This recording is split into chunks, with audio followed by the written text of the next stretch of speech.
Welcome back. Bulletin का आगाज करते हैं और आपको बताएं, सिंध के सीनियर वजीर शर्जील मेमन ने कराची में प्रेस कॉन्फ्रेंस में कहा है कि हाल ही में अहम गिरफ्तारियां अमल में आई हैं।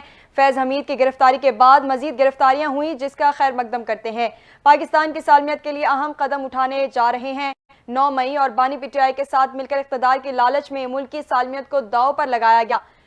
वो मजीद बोले कि जो इदारा मुल्क का सबसे बड़ा सहारा है, उसके खिलाफ प्रोपेगेंडा किया गया। सानिया 9 मई बदतरीन बाप था जिसकी माजी में मिसाल नहीं मिलती। दबाव के जरिए बानी पीटीआई के खिलाफ कार्रवाइयां रोकने की कोशिश की गई। कोशिश की जा रही थी कि दबाव के जरिए बानी पीटीआई को इक़्तिदार में लाया जाए।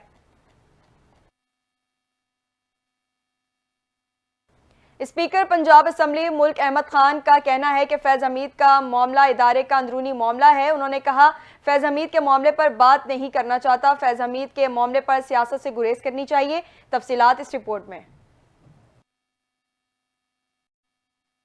स्पीकर पंजाब असम्बली मलिक मोहम्मद अहमद खान ने अहम हकाइक से पर्दा उठा दिया। मीडिया से बात करते हुए उन्होंने कहा कि मैं आज हकाइक दुरुस्त करने के लिए बात कर रहा हूँ। ख्वाजा साहब ने जो बात कल की थी मैंने सुनी थी। उन्होंने कहा, हर शख्स को अपनी हुदूद क़यूद में रहकर बात करनी चाहिए। फैज़ हमीद का मामला इदारे का अंदरूनी मामला है। उन्होंने कहा, फैज़ हमीद के मामले पर बात नहीं करना चाहता। फैज़ हमीद के मामले पर सियासत से गुरेज करनी चाहिए। मलिक मोहम्मद अहमद खान ने कहा कि टीवी पर जो बातें हुई उन्हें ख्वाजा आसिफ ने जिन दिनों की तरफ इशारा किया, इन दिनों बाजवा दौराए अमरीका पर थे। जनरल बाजवा ने साफ कहा था वो एक्सटेंशन नहीं लेना चाहते। जनरल बाजवा को मुलाजमत में तोसी देने के लिए पीपल्स पार्टी, नून लीग सब ने वोट दिया था।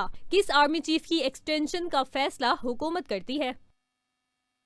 वजीर दिफा ख्वाजा आसिफ का कहना है कि मैं इस सियासी नतीजे पर पहुंचा हूं कि 9 मई को फौजी तनसीबात पर जो हमले हुए, उन मकामात की शनाख्त और निशानदही में जनरल फैज़ हमीद का किरदार था। तफसीलात इस रिपोर्ट में। एक टीवी इंटरव्यू में उन्होंने कहा कि जनरल फैज ने आर्मी चीफ तैनाती के वक्त मुतल्लिका क्वार्टर्स के साथ कोशिश की कि इन्हें आर्मी चीफ बनाया जाए। ख्वाजा आसिफ के मुताबिक जनरल फैज ने अपने माजी की किरदार की वजाहतें भी दी और आने वाले वक्त की यकीन दहानियां भी कराई। उन्होंने कहा कि जनरल फैज ताकत की इंतहा चाहते थे। जब इन्हें आर्मी चीफ नहीं बनाया गया तो उन्होंने पीटीआई के परेशान जहन को इस्तेमाल किया और 9 मई के दिन फौजी अहदाफ की निशानदही की।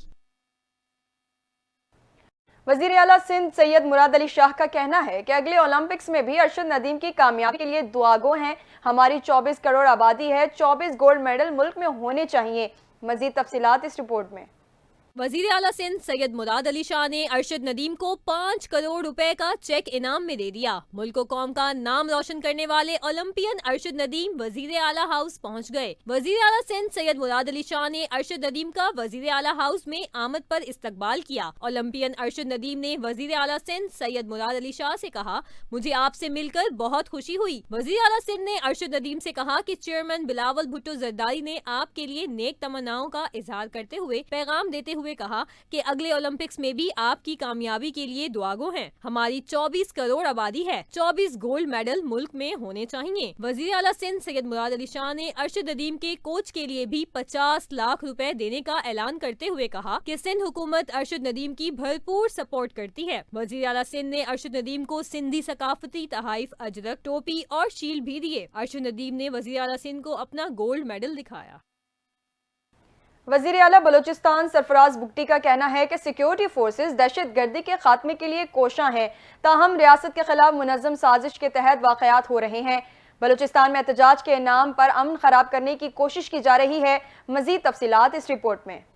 वजीर आला बलोचिस्तान सरफराज बुगटी ने कहा है कि सूबे में एहतजाज की आड़ में बेअमनी पैदा कराने की कोशिशें की जा रही हैं। प्रेस कॉन्फ्रेंस करते हुए वजीर आला बलोचिस्तान का कहना है कि सिक्योरिटी फोर्सेस दहशत गर्दी के खात्मे के लिए कोशा हैं, ताहम रियासत के खिलाफ मुनज़्ज़म साजिश के तहत वाक़यात हो रहे हैं। शर्मनाक वाक़े से करना चाहता हूँ जिस तरीके से हमारे डिप्टी कमिश्नर पंजगूर जाकिर अली बलोच को बेदर्दी के साथ शहीद किया गया और हमारे जो डिस्ट्रिक्ट काउंसिल के चेयरमैन हैं मालिक बलोच साहब, मैं उनकी शदीद अल्फाज में उनके ज़ख्मी होने पे और उनकी शहादत पर न सिर्फ मज़म्मत करता हूँ बल्कि ये समझता हूँ कि जिस ऑर्गेनाइज तरीके से मैं पिछले कई अरसे से आपको कह रहा हूँ कि रियासत के ख़िलाफ़ हर वो काम किया जाता है जिसकी तवक्को नहीं है।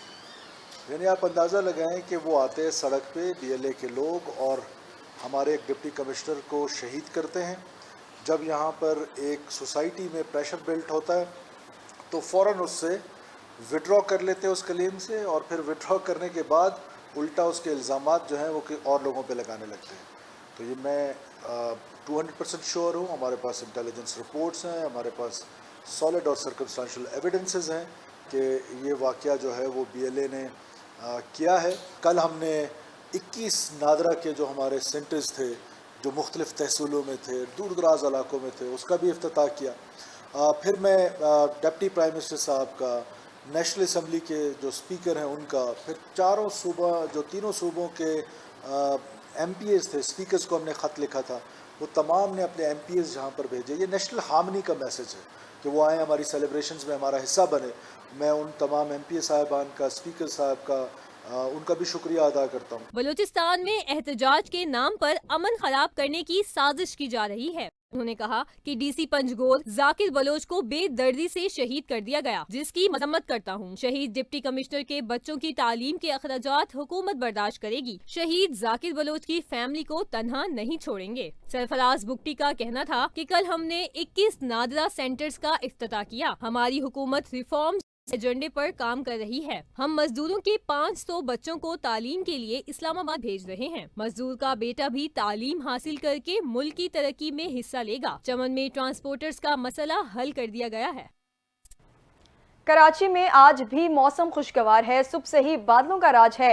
महकमा मौसमियात ने शहर में 16 से 29 अगस्त तक बारिश की पेशगोई की है। मजीद तफसीलात इस रिपोर्ट में।